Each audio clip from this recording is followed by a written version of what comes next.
Vidyasagar science olympiad 2024 সম্পর্কে details জানবো। এই পরীক্ষার সুবিধা অসুবিধা, কত টাকা স্কলারশিপ পাবে সেসব সম্পর্কেও জানবো। পরীক্ষার ধরন, প্রশ্নপত্র ডিটেলস জানবো আজকের ভিডিওতে। চলো প্রথম থেকে আমি তোমাদেরকে স্টেপ বাই স্টেপ দেখিয়ে দিই। প্রথমেই তোমরা দেখতে পাচ্ছ বিদ্যাসাগর সায়েন্স অলিম্পিয়াড 2024 পশ্চিমবঙ্গ সরকারের স্কুল শিক্ষা দপ্তরের একটি উদ্যোগ। উল্লেখ্য, এই যে ভিডিওটা তোমরা দেখছো এটা 2024 সালের, তো যারা পরীক্ষায় বসবে বিদ্যাসাগর সায়েন্স অলিম্পিয়াড তাদের ক্ষেত্রেও গুরুত্বপূর্ণ এবং পরবর্তী বছরগুলোতে যারা এই পরীক্ষায় বসবে তাদের ক্ষেত্রেও খুবই গুরুত্বপূর্ণ হবে। চলো আমরা দেখে নিই এই ভিডিও থেকে আমরা কি কি জানতে পারবো। প্রথমেই দেখো আমরা কি কি জানতে পারবো তার একটা তোমাদেরকে লিস্ট করে দিচ্ছি, তারপর আমরা ডিটেলস জানবো। প্রথমে দেখো কোন সংস্থা এই পরীক্ষার পরিচালনা করেন, অর্থাৎ বিদ্যাসাগর সায়েন্স অলিম্পিয়াড পরীক্ষাটার পরিচালনা করেন। দ্বিতীয় প্রশ্ন হচ্ছে এই পরীক্ষায় কটি স্তর আছে, কারা কারা এই পরীক্ষা দিতে পারবে। 3 নম্বর প্রশ্ন হচ্ছে কিভাবে পরীক্ষায় নির্বাচন করা হয়, অর্থাৎ নির্বাচন পদ্ধতি সম্পর্কে। যদিও এই ভিডিওটা ডিটেলস হচ্ছে তাই 1 নম্বর এবং 2 নম্বর পয়েন্টটা আলোচনা করতে হচ্ছে, কিন্তু আমি এই ভিডিও 1 নম্বর এবং 2 নম্বর পয়েন্টের আগে ভিডিও বানিয়েছি। দেখো নেক্সট হচ্ছে 3 নম্বর থেকে তোমাদের বেশি গুরুত্বপূর্ণ, কিভাবে পরীক্ষায় নির্বাচন করা হয়, অর্থাৎ নির্বাচন পদ্ধতি কি, অর্থাৎ কি কি প্রসেসের মধ্য দিয়ে তুমি কি করবে এই স্কলারশিপের টাকাটা পেতে পারবে। নেক্সট 4 নম্বর কোন কোন বিষয় থেকে কত নম্বরের প্রশ্ন আসবে, খুবই গুরুত্বপূর্ণ পার্ট। নেক্সট দেখো 5 নম্বর কি বলা হয়েছে, পরীক্ষায় নেগেটিভ মার্কস কি আছে না নেই। কিছু পরীক্ষার কিছু প্রশ্ন তোমরা হয়তো শুনেছো যে হ্যাঁ নেগেটিভ মার্কস আছে, আবার শুনেছো নেগেটিভ মার্কস নেই। ডিটেলস আলোচনা করে দেবো। নেক্সট হচ্ছে প্রতিটা লেয়ারের সাবজেক্ট বিশ্লেষণ করে দেবো আলাদা আলাদা করে। সর্বোপরি যেটার জন্য তোমরা এই ভিডিওটা দেখছো সেটা হচ্ছে কি না, প্রথম স্তর, দ্বিতীয় স্তর, তৃতীয় স্তর পাস করলে কত টাকা পাবে এবং আর কি কি সুবিধা পাবে।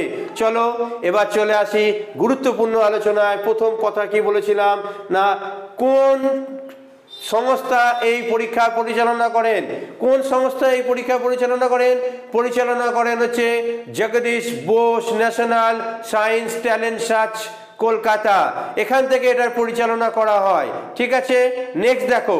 তারপরে দেখো এই পরীক্ষার কটি স্তর, এই পরীক্ষার 3টি স্তর। একটাকে বলা হয় লেয়ার 1 বা প্রথম স্তর, এই স্তরকে আন্ত ইউনিট প্রতিযোগিতাও বলা হয়।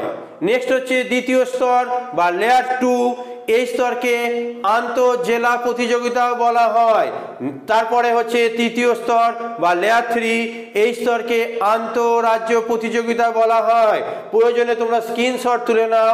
পরীক্ষার 3টে স্তর, লেয়ার 1, লেয়ার 2 এবং লেয়ার 3। নেক্সট দেখো, চলো এবার আমরা আসি কারা কারা এই পরীক্ষার জন্য আবেদন করতে পারবে।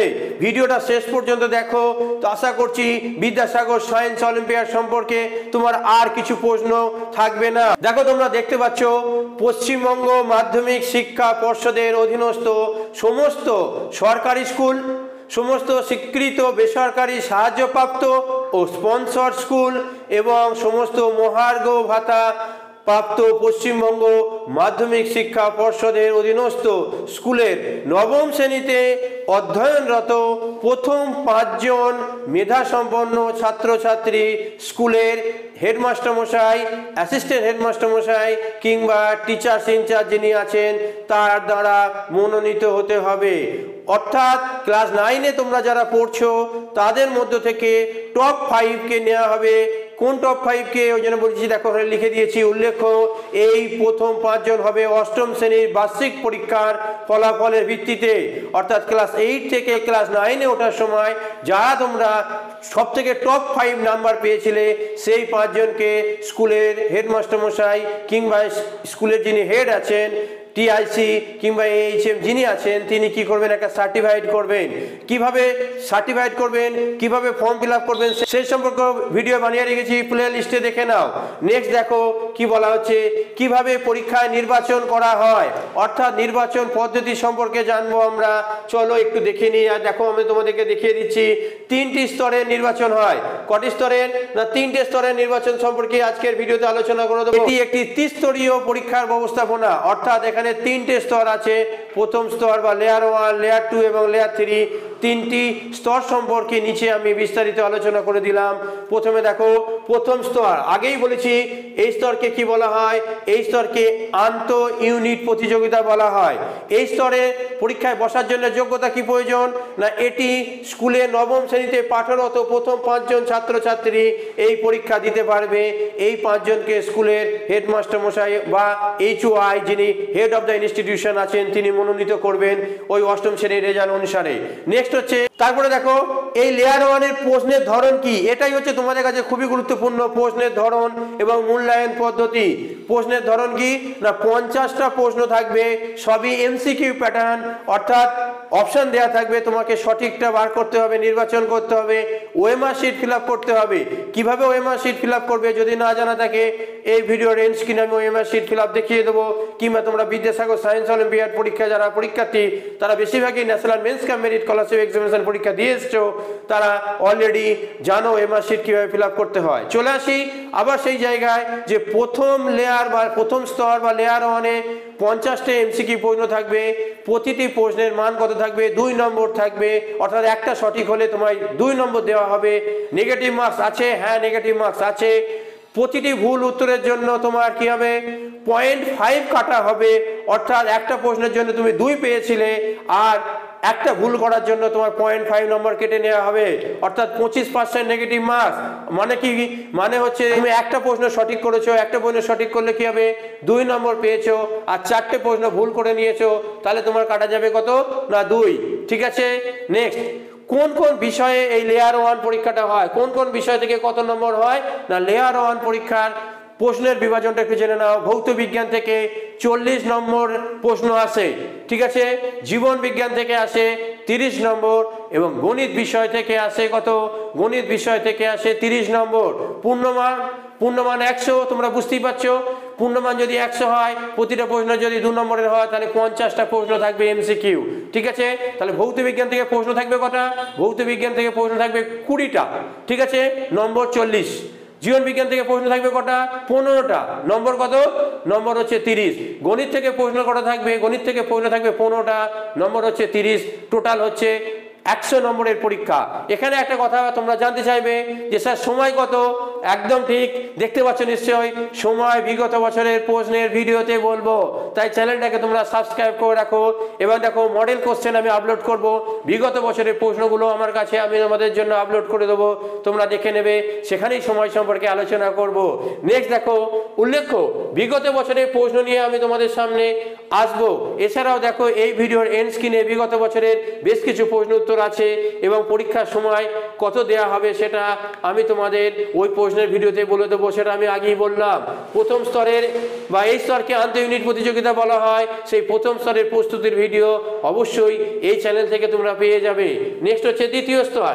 দ্বিতীয় স্তরের কে কি বলা হয়, আন্তঃ জেলা প্রতিযোগিতা বলা হয়। যোগ্যতা, দ্বিতীয় স্তরের পরীক্ষায় পাস করে কি হবে, না প্রথম স্তর পরীক্ষাতে তো তোমরা বসলে, এবার প্রথম স্তর থেকে সেকেন্ড স্তরে যাওয়ার জন্য কি যোগ্যতা লাগবে, না প্রতিটি ইউনিটের, যেটা আমরা ইউনিট বলতে বোঝাই ব্লক, পৌরসভা, পৌর কর্পোরেশন, ছোট ছোট পার্টকে আমরা বোঝাই। ঠিক আছে।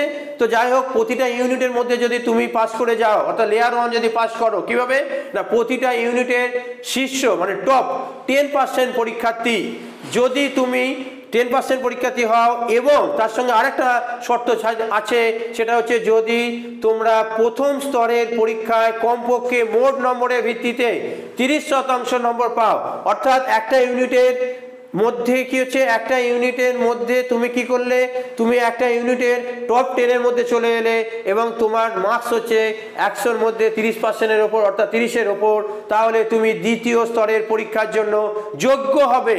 এখানে উল্লেখ্য যে সকল ছাত্রছাত্রীরা প্রথম স্তরের পরীক্ষায় মোট নম্বরের প্রথমেই 50% নম্বর পেয়ে যাবে, অর্থাৎ 100-র মধ্যে 50-এর বেশি নম্বর পাবে, তারা সরাসরি দ্বিতীয় স্তরের পরীক্ষার জন্য যোগ্য হবে। এবার তোমরা বলবে যে স্যার প্রশ্নের দ্বিতীয় স্তরের প্রশ্নের ধরন কি এবং মূল্যায়ন কি। আর একটা তোমরা প্রশ্ন হবে, স্যার প্রথম স্তর পাস করলে টাকা কি পাবো, বলবো এই ভিডিওতেই বলবো, একটু সময় নিয়ে দেখো। দ্বিতীয় স্তরের প্রশ্নের ধরন এবং মূল্যায়ন পদ্ধতি কি, দেখো পরিষ্কার করে লিখে দিয়েছি। মোট 50টি প্রশ্ন হবে এমসিকিউ প্যাটার্নে, অর্থাৎ দ্বিতীয় স্তরের ক্ষেত্রেও এমসিকিউ প্যাটার্নের 50টা হবে। প্রতিটা প্রশ্নের মান কত হবে, 2 নম্বর হবে। এখানেও নেগেটিভ মার্কস থাকবে, ঠিক আছে। প্রতিটি ভুল উত্তরের জন্য কি ছিল, লেয়ার 1-এ ছিল 0.50, এখানে হবে প্রতিটা ভুল উত্তরের জন্য 1 নম্বর কাটা যাবে। অর্থাৎ কি হয়েছিল, লেয়ার 1-এ তোমার একটা সঠিক হলেই তুমি 2 নম্বর পেয়ে যাচ্ছিলে, এবং সেই 2 নম্বর কাটা যাওয়ার জন্য 4টে ভুল করতে হচ্ছিল, তবে ডটা হচ্ছিল। আর এখানে কি হবে, একটা সঠিক করলে তুমি 2 পাবে, কিন্তু 2টো ভুল করলেই তোমার 2 নম্বর কেটে নেওয়া হবে। পরিষ্কার? তাই এখানে 50% নেগেটিভ মার্কস। এবার হচ্ছে দ্বিতীয় স্তরে বিষয় ও নম্বর বিভাজন। এখানে কি ভৌত বিজ্ঞান থেকে 40 নম্বর আসবে, অর্থাৎ 20টা প্রশ্ন আসবে। জীবন বিজ্ঞান থেকে 30 নম্বর প্রশ্ন পড়বে, অর্থাৎ 15টা প্রশ্ন পড়বে। গণিত থেকে 30 নম্বরের প্রশ্ন পড়বে, অর্থাৎ 15টা প্রশ্ন পড়বে। পূর্ণমান 100, অর্থাৎ টোটাল 50টা প্রশ্ন হবে। সময় এই একই কথাই, বিগত বছরের প্রশ্নের ভিডিও দিয়ে দেব, সেখানে লেয়ার 2 এর মডেল কোশ্চেন দিয়ে দেবো, এবং বিগত বছরের যে প্রশ্ন হয়েছিল 2023 সালে সেই প্রশ্নটা আমি একটা ভিডিও আলাদা নিয়ে আসবো। সেখানে তোমাদের কত মার্কসের প্রশ্ন, কত নম্বরের প্রশ্নগুলো কেমন, সেই সম্পর্কে আলোচনা করে দেবো।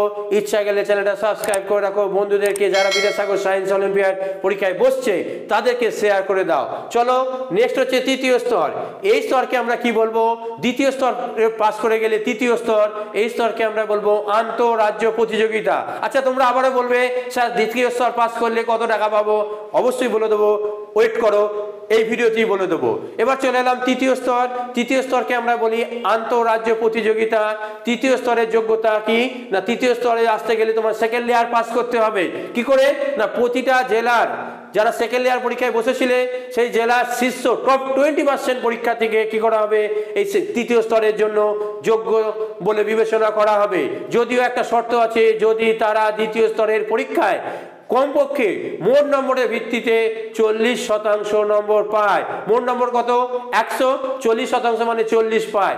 উল্লেখ্য, যে সকল ছাত্রছাত্রীরা দ্বিতীয় স্তরের পরীক্ষায় মোট নম্বরের 60%, অর্থাৎ 100 নম্বরের পরীক্ষা, সেখানে সেকেন্ড লেয়ার 100 নম্বর ছিল, সেখানে 60 নম্বর পেয়ে যাবে, তারা সরাসরি তৃতীয় স্তরের জন্য যোগ্য হয়ে যাবে। নেক্সট হচ্ছে তৃতীয় স্তরের প্রশ্নের ধরন এবং মূল্যায়ন পদ্ধতি। তৃতীয় স্তরের 30টি সংক্ষিপ্ত প্রশ্ন। আগেরগুলো মনে করে দেখো, লেয়ার 1 ছিল 50টা প্রশ্ন, লেয়ার 2 ছিল 50টা প্রশ্ন, কিন্তু ওগুলো এমসিকিউ ছিল, অর্থাৎ উত্তর দেওয়া ছিল 4টে ছিল অপশন, তার মধ্যে একটা তোমার সঠিক উত্তর হবে, তাই না। এমসিকিউ তোমরা জানো, মাল্টিপল যে চয়েস কোশ্চেনগুলো থাকে সেখান থেকে তোমরা গোল পাকাচ্ছিলে। এখানে কিন্তু 30টা প্রশ্ন থাকবে এবং 30টা প্রশ্ন লিখতে হবে, সংক্ষিপ্ত প্রশ্ন থাকবে, বোঝার চেষ্টা করো। তৃতীয় স্তরে 30টা প্রশ্ন থাকবে, সংক্ষিপ্ত প্রশ্ন থাকবে। এখানেও প্রতিটা প্রশ্নের মান হবে 2 নম্বর, কিন্তু এখানে কোনো নেগেটিভ মার্কিং নেই। লেয়ার 1-এ নেগেটিভ মার্কস ছিল, লেয়ার 2-এও নেগেটিভ মার্কস ছিল, কিন্তু লেয়ার 3-তে নেগেটিভ মার্কস নেই। এখানে সংক্ষিপ্ত প্রশ্ন যেহেতু, তাই সঠিকভাবে তোমায় লিখতে হবে, সঠিক লিখতে পারলে তুমি 2 নম্বর পাবে। তবে এখানে একটা কথা বলি, তৃতীয় স্তরের বিষয় এবং নম্বর বিভাজন, এখানেও দেখো ভালো করে বোঝার চেষ্টা করো। ভৌত বিজ্ঞানে মাত্র 20 নম্বর, ভৌত বিজ্ঞানে মাত্র 20 নম্বর, জীবন বিজ্ঞানে 20 নম্বর এবং গণিতে 20 নম্বর। তাহলে মোট কটা প্রশ্ন, 20, বোঝার চেষ্টা করো, মোট 30টা প্রশ্ন হবে। কারণ ভৌত বিজ্ঞানে 20 নম্বর মানে 10টা প্রশ্ন, জীবন বিজ্ঞানে 20 নম্বর মানে 10টা প্রশ্ন, গণিতে 20 নম্বর মানে 10টা প্রশ্ন। টোটাল কটা না 30টা প্রশ্ন থাকবে। পরিষ্কার? একটা পাস করলে তুমি তো বিরাট জায়গায় পৌঁছে যাবে। কি সুবিধা পাবে বলবো, তার আগে বলি, প্রথম স্তর যারা পাস করে যাবে, দ্বিতীয় স্তর পাস করবে, তৃতীয় স্তর পাস করবে, তারা ধাপে ধাপে টাকা পাবে বা কি সুবিধা পাবে চলো দেখে নিই। প্রথম স্তর যারা পাস করবে তারা কি সুবিধা পাবে। প্রথম স্তর যারা পাস করবে, অর্থাৎ আন্তঃ ইউনিট প্রতিযোগিতায় যারা পাস করবে, তারা কি হবে, প্রতিটি ইউনিটের প্রথম 3 জন শিক্ষার্থীকে টাকা দেওয়া হবে, বই কেনা বুক গ্র্যান্ডের টাকা দেওয়া হবে, পুস্তক অনুদান স্বরূপ এককালীন 1000 টাকা দেওয়া হবে। অর্থাৎ লেয়ার 1 পাস করলে তোমাকে 1000 টাকা দেওয়া হবে। আবারও বললাম, লেয়ার 1 পাস করলে তোমাকে কি হবে, টপ 3 প্রথম 3 জন পরীক্ষার্থীকে 1000 টাকা দেওয়া হবে যদি তারা প্রথম স্তরের পরীক্ষায় কমপক্ষে মোট নম্বরের 40% নম্বর পায়। তাছাড়াও যারা টপে এলো না, টপ 3-তে, কিন্তু কি হলো, তারা পাস করে গেছে, লেয়ার 2-এ বসার জন্য যোগ্য, যদিও বলে দিয়েছে লেয়ার 2-এ বসার জন্য কি কি যোগ্যতা লাগবে, তারা কি হবে, তারা একটা সার্টিফিকেটও পাবে। এই সার্টিফিকেটের ভিডিও আমি দেখো অলরেডি তৈরি করে দিয়েছি, যদি দেখতে চাও এই ভিডিওর এন্ড স্ক্রিনে দিয়ে দেবো, ইচ্ছা গেলে দেখে নিও। নেক্সট হচ্ছে, প্রথম লেয়ারে বললাম সুবিধা হচ্ছে যে একটা ইউনিট থেকে 3 জন পাবে। এরকম অনেক ইউনিট আছে, সমস্ত ইউনিট থেকে ফার্স্ট সেকেন্ড থার্ড যারা 40% উপর নাম্বার পেয়েছো তারা 1000 টাকা করে পেয়ে গেলে। এবার চলে গেলাম সেকেন্ড লেয়ারে পাস করলে কি লাভ না, প্রতিটা জেলার, মানে বোঝো, প্রতিটা জেলার প্রথম 10 জন পরীক্ষার্থীকে, ধরো তুমি বীরভূম জেলা থেকে, তার বীরভূম জেলার টপ 10 কে, বীরভূম জেলার টপ 10 কে, হুগলি জেলার টপ 10 কে, হাওড়া জেলার টপ 10 কে, এরকম পশ্চিমবঙ্গের প্রতিটা জেলার প্রথম 10 জন পরীক্ষার্থীকে বুক গ্র্যান্ডের টাকা দেওয়া হবে বা পুস্তক অনুদান স্বরূপ এককালীন 2000 টাকা দেওয়া হবে যদি তারা দ্বিতীয় স্তরের পরীক্ষায় সেই একই কথা মোট নম্বরে 40% বা 40% নম্বর পায়। নেক্সট হচ্ছে তৃতীয় স্তর যদি পাস করে যায়, বিরাট ব্যাপার। তৃতীয় স্তরকে কি বলা হয়, আন্তঃরাজ্য প্রতিযোগিতা বলা হয়। সমগ্র পশ্চিমবঙ্গ থেকে 100 স্টুডেন্টকে বাছাই করা হবে, 100 ছাত্রছাত্রীকে বাছাই করা হবে।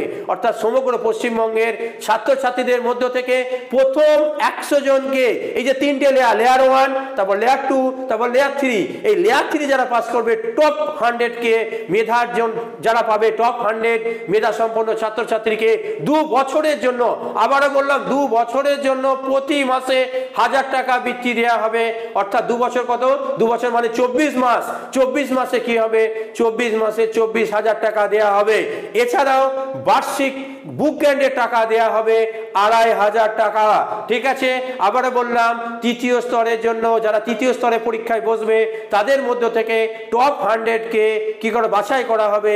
এই টপ 100 কে প্রত্যেক মাসে 1000 টাকা দেওয়া হবে, 2 বছর কন্টিনিউ দিয়ে দেওয়া হবে, এবং কি হবে 2500 টাকা বার্ষিক পুস্তক বা বুক গ্র্যান্ডের জন্য টাকা দেয়া হবে। আশা করি তোমরা সবটা বুঝে গেছো। যাই হোক, যাদের ইচ্ছা যাবে চ্যানেলটা সাবস্ক্রাইব করে রাখো। এই চ্যানেল থেকে তোমরা বিদ্যাসাগর সায়েন্স অলিম্পিয়াডের প্রিপারেশনের ভিডিও পাবে।